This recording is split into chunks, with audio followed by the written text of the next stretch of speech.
Okay, continuing content area 2, ancient Mediterranean art. We're going to move forward now into part 4, which is about the Etruscans.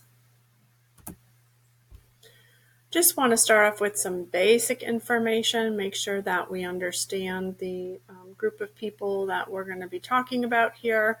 The Etruscans lived in Italy, but before the Romans arrived. So this map over here to the right shows you that the purple area is where the Etruscans had settled and resided in the northern part of Italy. They existed during the Bronze Age, so the Etruscan culture was kind of at its height during the same time the Archaic Greek period. So we're kind of moving back in time a little bit to around 500 BCE. Their language and their customs were different from the Romans. The Etruscans were more influenced by the Greeks. They also used the Greek alphabet. They were influenced by their art, their culture, and their gods and their goddesses. They would kind of put their own spin on things, but they're definitely directly influenced by the Greeks. The thing about the Etruscans is that they had never formed a unified nation. It was just a bunch of city-states that eventually became very fragile and fell to Rome in the 4th and 5th centuries BCE. We're going to start talking about Etruscan architecture, and I have some basic information about some of their architecture in general. I want to start off with their tombs. The Etruscans are definitely known for their funerary practices. Their tombs were tightly packed in necropolis throughout Tuscany. A necropoli is basically like a kind of a crowded cemetery.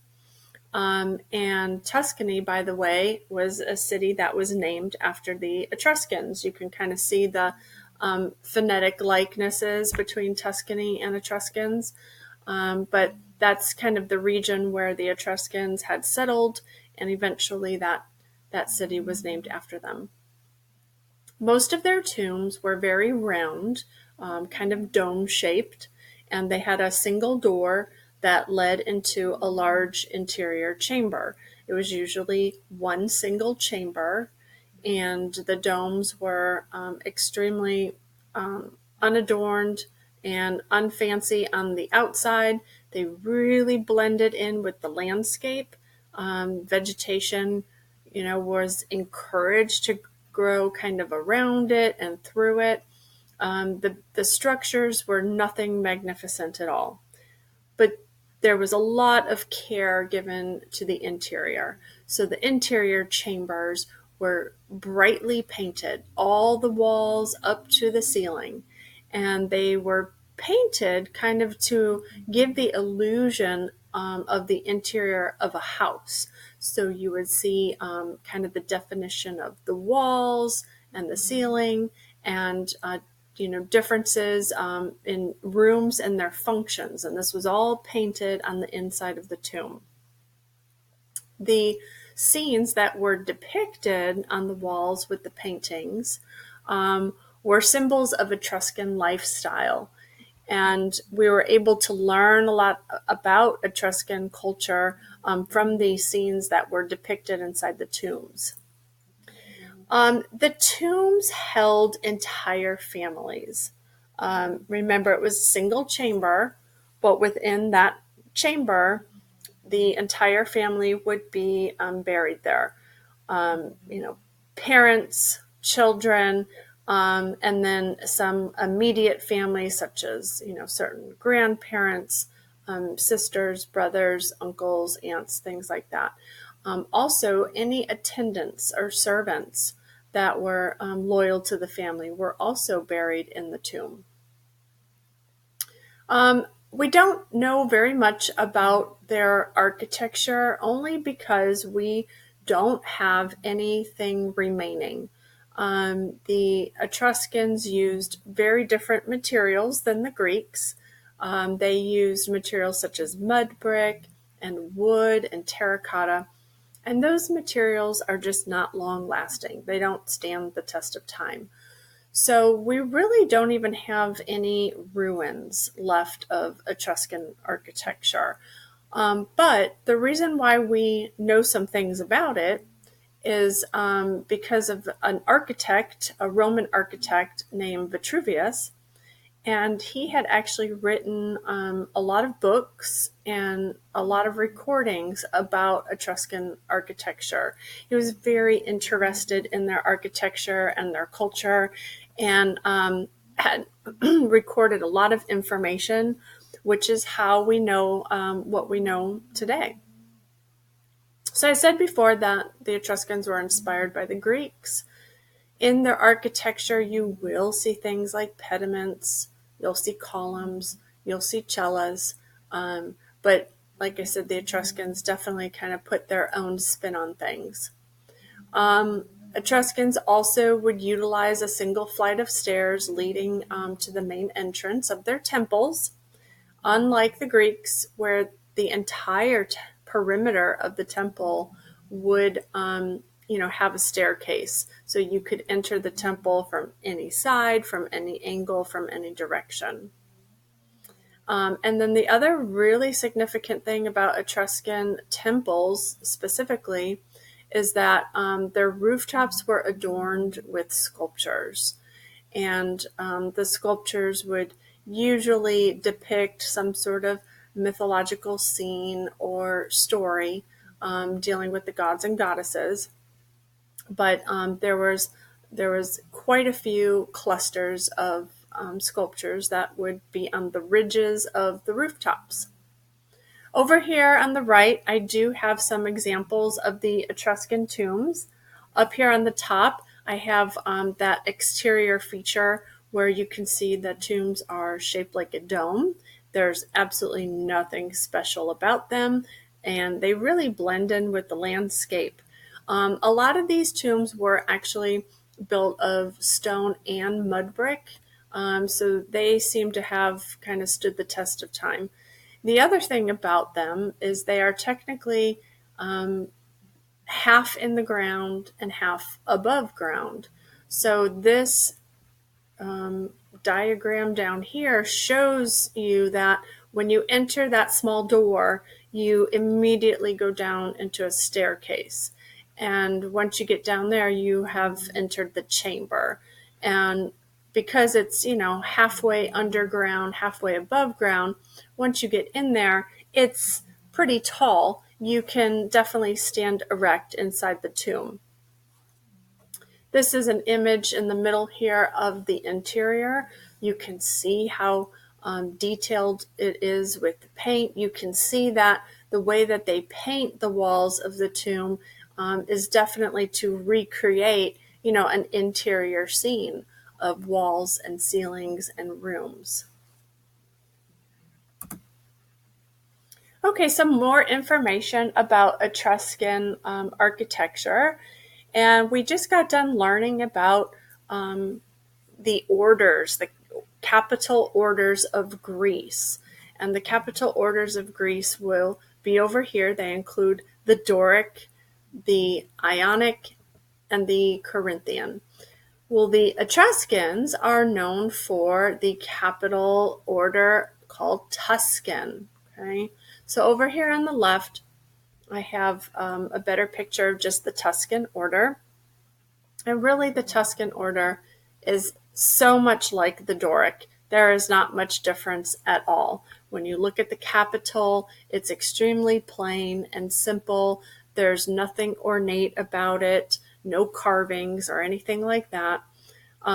When you look above the capital and, in between the capital and the ceiling or the roof, you will see, again, very simple, very plain, nothing special, no friezes, no sculptures, nothing like that.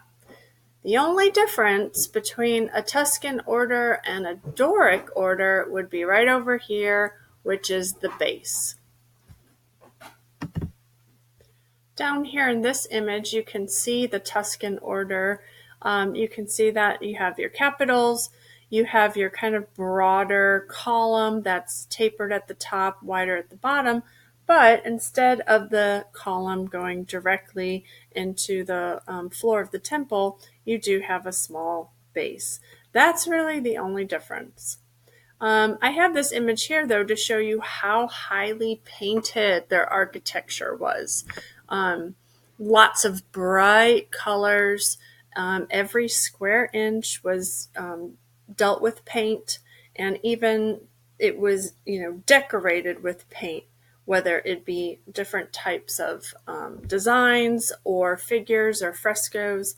The Etruscans really incorporated paint within their architecture.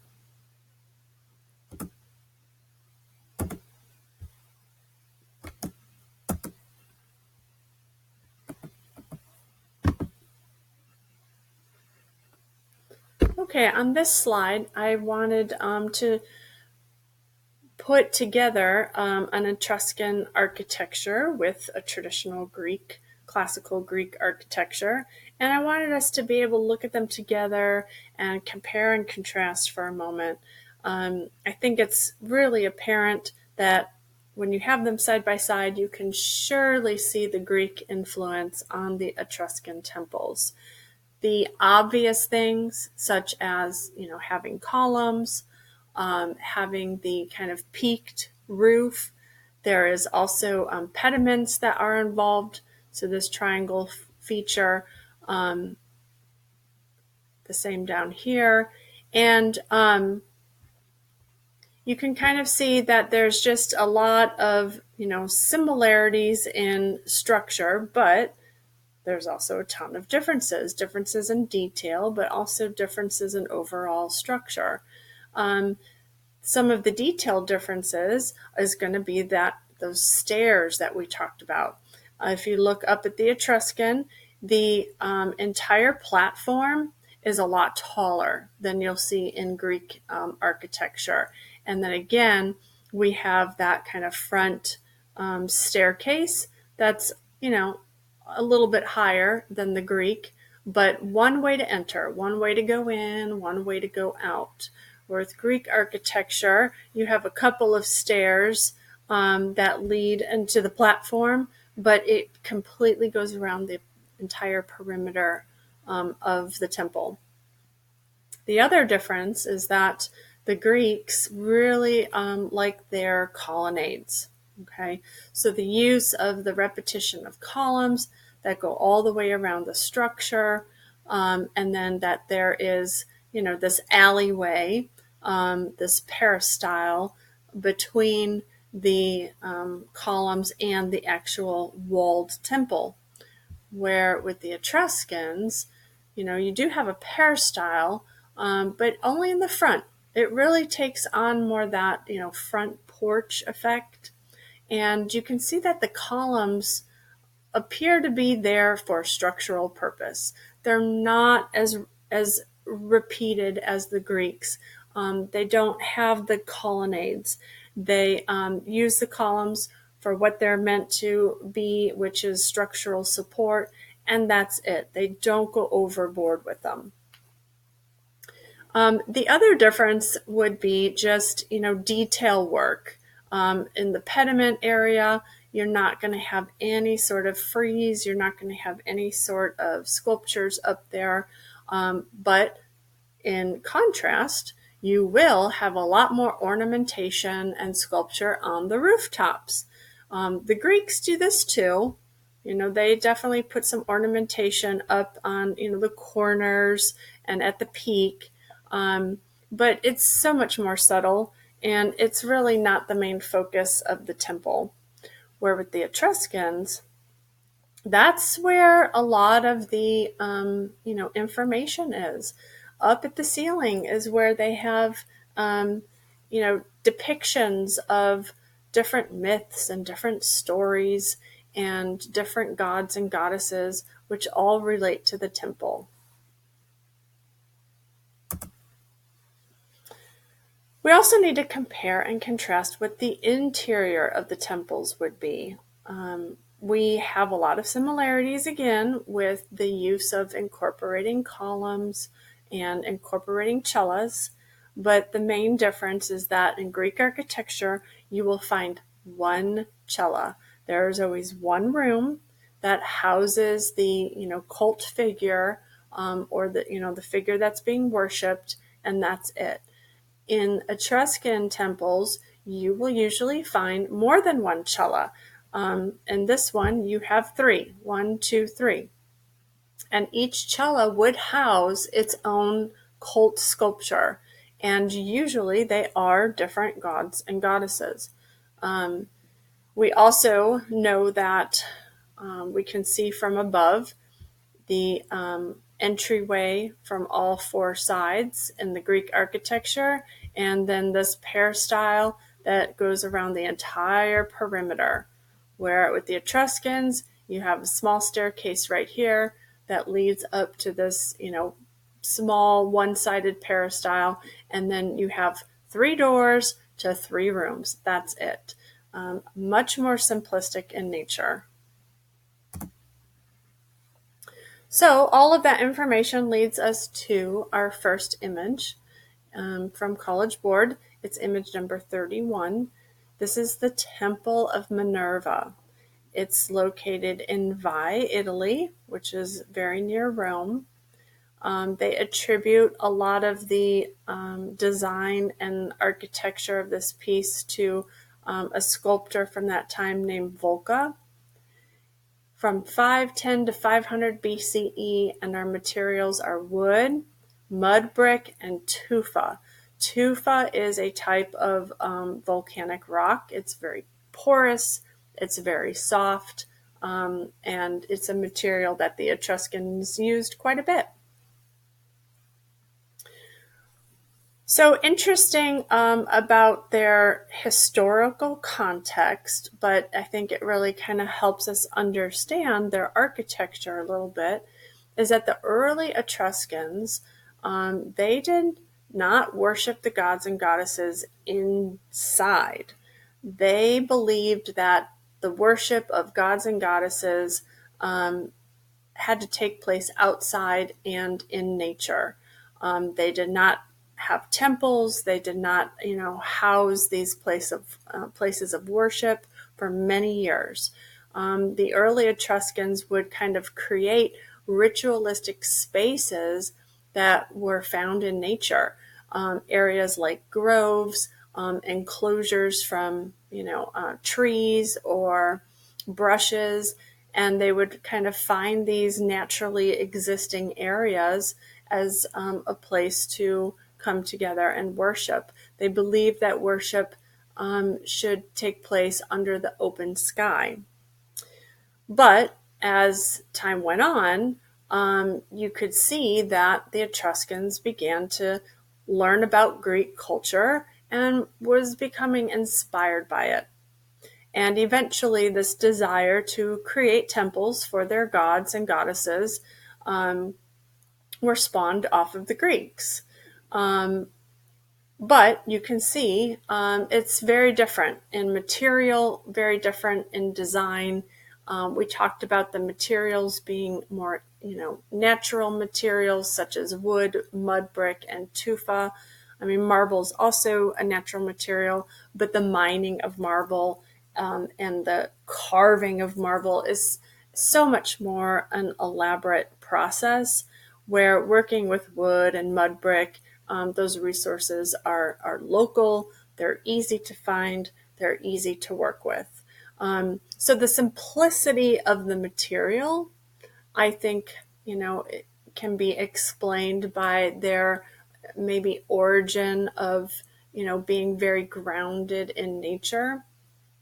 And I also think that their past, their origin of being grounded in nature, dictates a lot that these temples were extremely modest. They were not grand and impressive like the Greeks.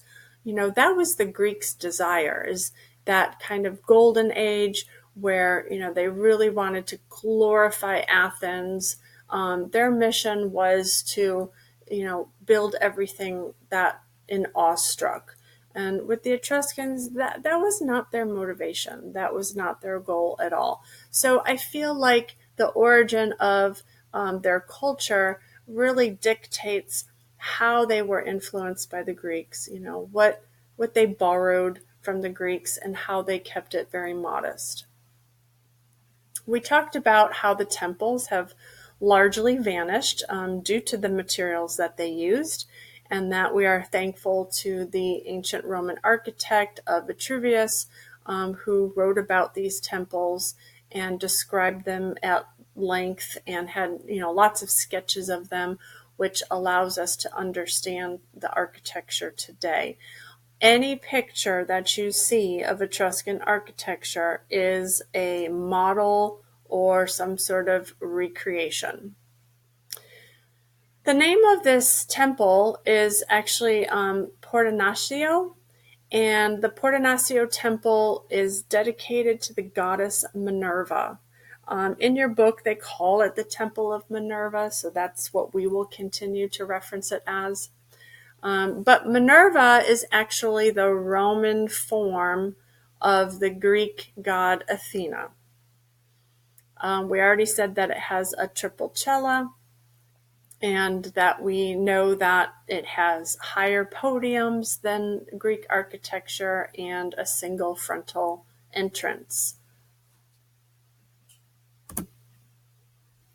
Okay, we're going to move on to Etruscan sculpture now. We have 2 images for Etruscan sculpture. Here's some general information. Again, the materials for the Etruscans were different than the Greeks and the Romans. The Etruscans preferred terracotta, stucco, and bronze. Terracotta is kind of that reddish-orange clay, and stucco is a type of plaster. Occasionally you would find some stonework, but it wasn't very often. Now, working with terracotta sculptures is the exact opposite of working with marble sculptures. When the Greeks would work with their marble sculptures, remember they were working with a very large slab, and then they were carving into it, chiseling, removing, and subtracting in order to get their figures. Where the opposite is what happens when you're working with clay. You're doing an additive sculpting. You're modeling it. You're building the arms. You're constructing the torso. So it's a completely different way of working. Because of these processes, you'll see some differences between the figures. Namely, it will be that the Etruscan figures definitely have more activation of space. They have more extensions of limbs, negative space between, and they kind of, activate the negative space around them more. It's easier to construct that way when you are just building and adding, opposed to, digging in and kind of sculpting away, the arm or the hand or the leg. A real innovative and technical innovation that we need to give credit to the Etruscans is the fact that they were firing such large-scale sculpture. So anything made of clay needs to go through a firing process. That's not such a big deal when you're dealing with things like vases and bowls and jars for holding water and grain, all those utilitarian objects. But when you're sculpting something that's about 7 feet tall, and then you have to fire such large scale sculpture, that definitely shows some technological innovation for the Etruscans. The style is extremely comparable to the Greek archaic sculpture. Remember, these 2 cultures were coexisting around the same time. And although there's a lot of similarities between them, one thing that's very, very different is that archaic smile that the Greeks are known for. The Etruscans were not so subtle about the facial expression and the smile. Etruscan sculptures are definitely depicted as smiling. It's not confusing, it's very clear. They definitely have a happier expression. The Etruscan sculpture was very lively painted, just like their architecture was. So even though we know that a lot of that Greek sculpture was painted as well, especially the archaic, they, painted their marble, and but the Greeks were a little bit more reserved about the paint, where the Etruscans, they utilized variations of colors, very bright, intense colors, and definitely used paint for more detail work. Both of them, both Etruscan and Greek, had very similar figures in terms of form, relating to like the kind of cylindrical style body. The type of figure that was not dynamic. It still appeared kind of stiff. Limbs were pretty straight, and basically it just kind of looked like it was sculpted straight out of a cylinder. Both Etruscan and Greek archaic held those those characteristics. You're not going to see anything from the Etruscans that comes comparable to classical or Hellenistic. We're not looking at any contrapposto at this time. We're not looking at, ideal human forms, and we're not going to see forms that are flowing and full of movement and drapery. It's definitely more like the archaic. However, though, a very big difference between the archaic and Etruscan sculpture is that the Etruscans did not portray any gender in the nude. All of their sculptures were clothed, and nudity was not part of their art. So our first sculpture is number 31 in your book, and this is Apollo. And he is from the Temple of Minerva. So our architectural image that we just reviewed, this is a sculpture from that temple. And where his location is he was one of the 4 sculptures that stood on the rooftop of the temple. So he was not the cult figure, one of the cult figures inside the cella. He was a sculpture that was on top. And he belongs to one of the clusters here at the peak. He wasn't a freestanding sculpture around the edges. The Etruscans that sculpted these sculptures knew that they were going to be viewed from way down below, and so they compensated for that. You can see here by his forward stance that there is a slight lean forward, and if you look at the tilt of his head and the gaze of his eyes, it's definitely looking downward. So all of the sculptures that were located on top of the roofs were constructed knowing that their viewers were going to be viewing them from down below. The other thing that the Etruscans thought of in terms of, viewing it from a distance is that they were constructed a little bit larger than life size. Apollo here is about 5'11", which is slightly larger than kind of what the average size was for humans back then. And so they did that on purpose as well, knowing that there was going to be a distance between viewing them. You need to make them a little bit larger so that they don't look so small from faraway distance. If you look straight forward at Apollo's face, you can really see that it's clearly a smile. His eyes are, open, and his cheekbones are kind of raised, which just enhances the fact that, we have a true smile. Looking at the rooftop and all of the sculptures on the rooftop and knowing that Apollo was one of them, we know that these figures were simulations of Greek gods.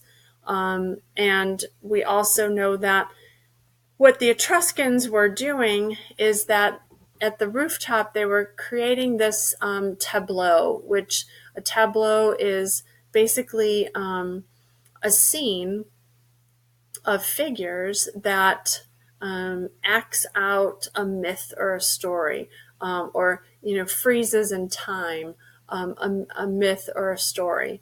And so if you think about it, this roof kind of almost behaves like a stage. And these sculptures are placed, that's acting out a story. It's the same exact concept of people or churches that put up a nativity scene during Christmas time. That would be a tableau. So you have these, sculptures, these figures that you organize into, a moment in a story, or acting out, a myth or a scene from a play. And I think what is really amazing too, especially when you consider the origin of the Etruscans and how important incorporating nature in their worship was, that this tableau that's been created down here, if you're standing down at the bottom looking upward to view the sculptures, the backdrop behind them is just going to be that beautiful open sky. And again, knowing that the origin of the Etruscans, it was important to worship their gods and goddesses outside, underneath the open sky. To me, this makes a lot of sense. And it's just been translated now within their art. Okay, our second sculpture that we'll be covering is image number 29. This is called Sarcophagus of the Spouses. It's from 520 BCE, and it's made out of terracotta. What we have here is a sarcophagus. A sarcophagus is basically a container, and the ashes of the deceased are placed inside. This sarcophagus is of a married couple, so both of their ashes were placed inside of this. They are full-length portraits, so we can see them from head to toe.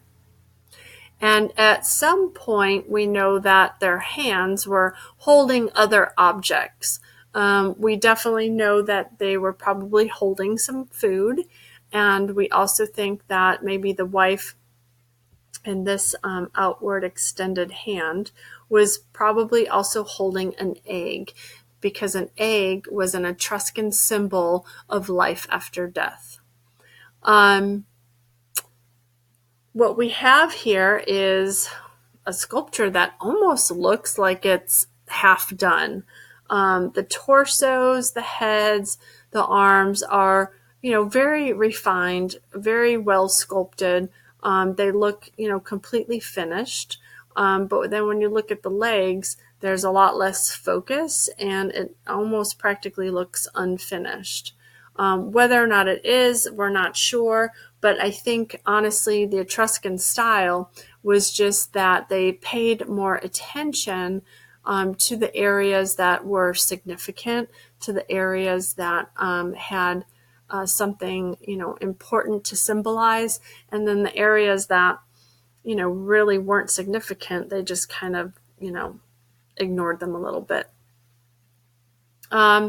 The bodies, though, which is interesting, the placement, and this is also a very common position for Etruscan figures, is this extremely unnatural L shape that the figure is making. I mean, almost like a complete 90-degree bend at the waist, which my body can't do, and I doubt many people's bodies can do. But it's very unnaturalistic. But it's a common Etruscan attribute. So what is happening here and why we are pretty sure that their hands were holding, some sort of food item is they are sitting or reclining on this bench, and this bench is called a banquet couch. And the Etruscans practiced and believed that you should be reclined while eating. And so this was, their dinner table. This is how it looked when it was time to eat together. You did not, sit in a chair and scoot yourself up to a table, and you didn't, sit, cross-legged on the floor. You lounged on this bench, on this couch, and that is how you ate your food. We have depicted here, a husband and wife relationship, and it's very symbiotic. You can kind of gather a lot out of the, marital culture. They look like they are very close. They look like they're very happy. You have the husband with his arm around his wife and a very protective and caring gesture. When we look at the hands and we try to imagine, the food items in their hands, what you probably have here is also the woman depicted feeding the man, which was, a common thing. You have, faces that are clearly smiling. Everybody looks happy. They're close. They're sharing the same banquet couch, which, reclining and eating together was a very, kind of intimate thing to do. And so you get a good sense of the culture between a husband and a wife from the Etruscans, just from looking at their sarcophagus. You're not dealing with anything like, hierarchy of scale. Their size differences appear to be just natural between, the genders. And it just appears that they're kind of, of equal importance. We have some stylized similarities to archaic Greek, but also I feel to Egyptian. When I look at the shoulders and the triangular torso of the husband, I really get that kind of Egyptian feel again. It kind of reminds me a little bit of Menkaura and his torso area.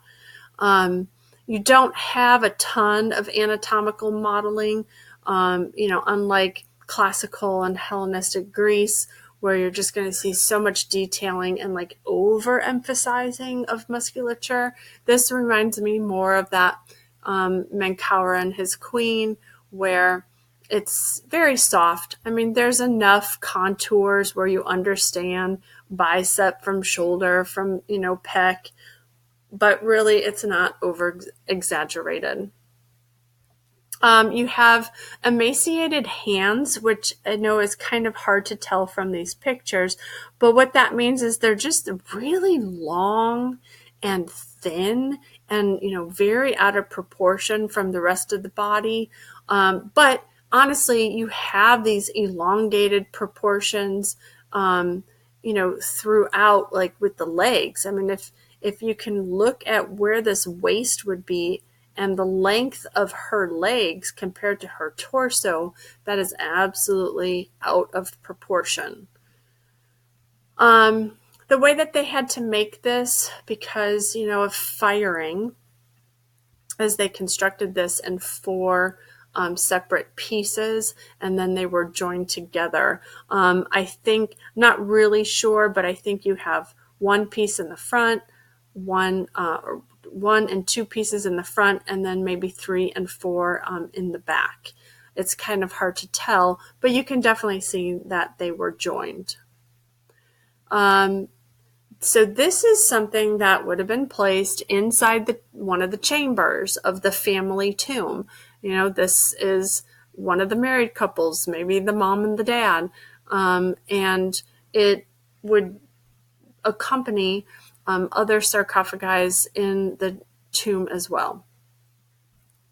You can also see that a lot of our sculptures and all our sculptures from Greece, from Etruscans, that kind of detail work in the hair seemed to be a really important feature, highlighting those long locks with kind of their twists and their braids.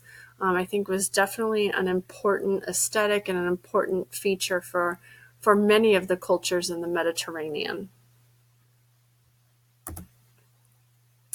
This is a close-up of their feet, and that's because the female here is wearing a very traditional Etruscan shoe that has these like elongated pointed toes. And then we have the male that is barefoot. We talked about how at the banquets the men and the women would recline and eat together. And really that was quite different from any other Mediterranean culture, especially the Greeks. There was a lot of separation of the genders, and laying down together and enjoying a meal together was really something only the Etruscans did. With that being said, we can gather from a lot of their paintings and their sculptures that, women enjoyed a different and more privileged status as an Etruscan society. They were, we think, treated more equally, and had, more of a level of importance and respect within the culture.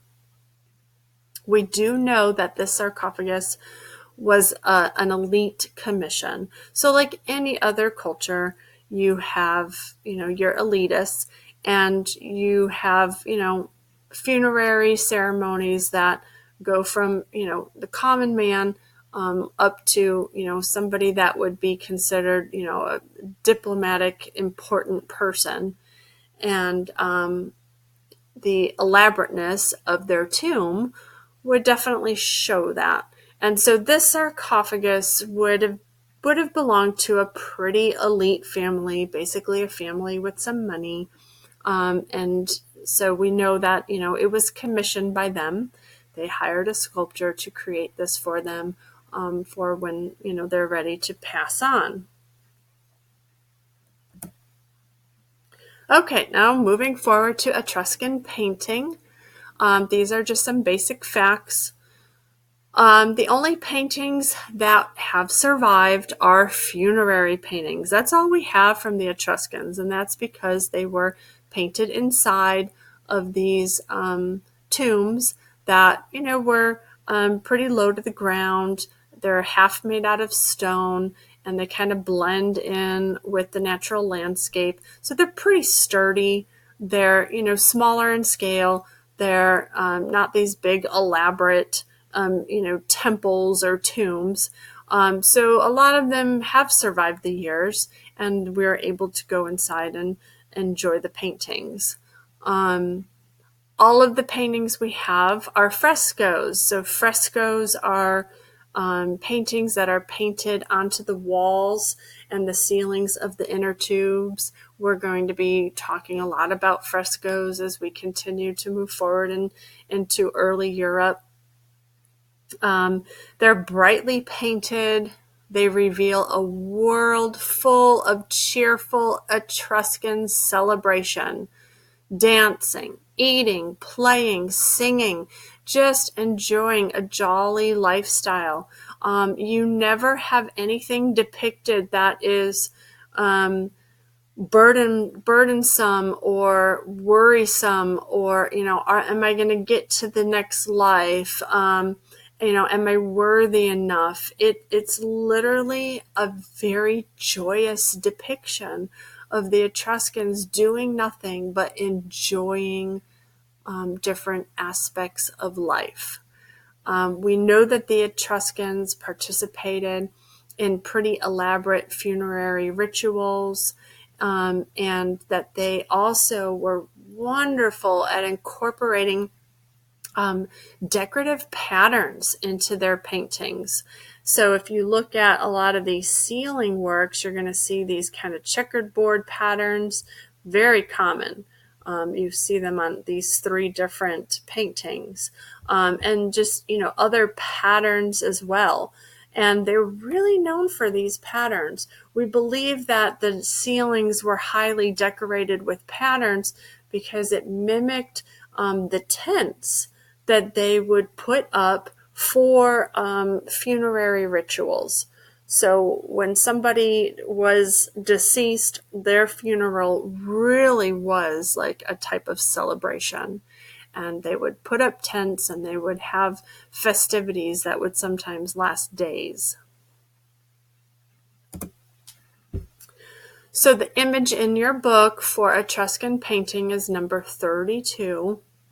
It's Tomb of the Triclinium, and is painted around 480, 470 BCE. And it's tufa and fresco. So again, we have that tufa, which is that volcanic rock that I told you about. So that's probably what this structure was made out of. And then the fresco means that the inside of this tufa surface was coated in like a plaster. You kind of just skim the surface with a plaster, and then while that plaster is still kind of damp, you go ahead and paint on top of it. And by doing that, the paint is, soaking into that plaster and becoming permanent. It bonds with the plaster instead of just painting on the surface, where it could, flake off, or the elements of heat and humidity could make the paint kind of, curl and come off of the surface. By embedding it into the wet plaster, when the plaster dries, it definitely becomes a more permanent fixture. So the Etruscan tombs are intended to contain, not only the remains of the deceased, but also some various grave goods or offerings that are deposited along with the deceased. So we, learned those techniques from the Egyptians, but it is nowhere near as elaborate. Okay, the Egyptians were constantly preparing for their afterlife, where the Etruscans seemed to really enjoy their present life. And certain items were buried alongside of them that were maybe special or precious, but they sure did not go overboard with that. The tomb of the triclinium is composed of a single chamber, which was very common, with wall decorations painted in the fresco. The rear wall of the tomb is the main scene, and it's a banquet scene. You have a bunch of banqueters enjoying a dinner party. The diners are dressed in very bright robes, and they're befitting their presumed elite status. So they're definitely showing off their status by their use of clothing and also their the type of banquet that they're having. Beneath the couches, remember we talked about the banquet couches, which are right here. You can see some animals below them. And what we have is like a large cat. We have a rooster and a bird. So just a bunch of animals below those banquet couches. On the left and the right walls, you have scenes of dancers, just people that are kind of dancing and moving about in space. Some of them are carrying some musical instruments, like flutes and small little harps and things like that. What we also see here from the Egyptians is that you have some painterly conventions of gender typing. So we have 2 tones of skin color. The skin of the females is very light in color, and then the male is tinted darker tone of orange-brown. And I'm assuming, like the Egyptians, that kind of represents that the man is, the one that goes outside of the home, to work outside of the home, to do his duties outside of the home, where the woman stays inside the home. And, that I think is what the skin tones are representing. Again, we have a checkerboard ceiling. It's painted in a scheme of alternating colors. And we think that these checkerboard ceilings represented these fabric tents that were erected near the tomb for the actual celebration of the funeral. The actual funeral of the deceased would be, a type of celebration, a type of festival, and lots of these fabric tents would be erected. Here's some close-up images we have some dancers here, and then we have a musician over here playing this kind of handheld harp. And it's important to note that the Etruscan funeral rites were not somber, as we can really understand from the way that they are depicted inside the tomb. It's very, very festive. The aim of sharing a final meal with the deceased that is, latter transitioned into the afterlife. It's an elaborate ordeal, but there's nothing somber about it. Another purpose of the funeral meal and the games and the other activities, basically the type of party that you have for a funeral, was also meant to kind of reinforce your socioeconomic status, your position, or actually the position of the deceased person and, his or her family. So it was an opportunity to kind of flaunt your status and show, kind of your position in the culture. Like we said before, the use of color was very bright and vibrant. The figures are indeed dynamic here. They're showing movement and action. They're not so stiff like the, kind of archaic sculptures. We have a lot of curvature. We have some twisting of the body. I mean, not so much contrapposto, because what we have is still very, very flat figures. So when I say that, I mean, if you look at the leg and the foot, these are flat shapes. You have, this shape of the calf that is outlined and then colored in. You don't have, lines that represent muscle tone or veins or things like that. You have the shape of the back here that is really just this kind of like upside down triangle. It's outlined and it's very flat. The figures were extremely stylized this way, but there's also a lot of great detail and attention that's given to their clothing, their hair, and the environment behind them. So that's all for Etruscan art. Hopefully you enjoyed learning about them, and next we'll be moving on to Roman.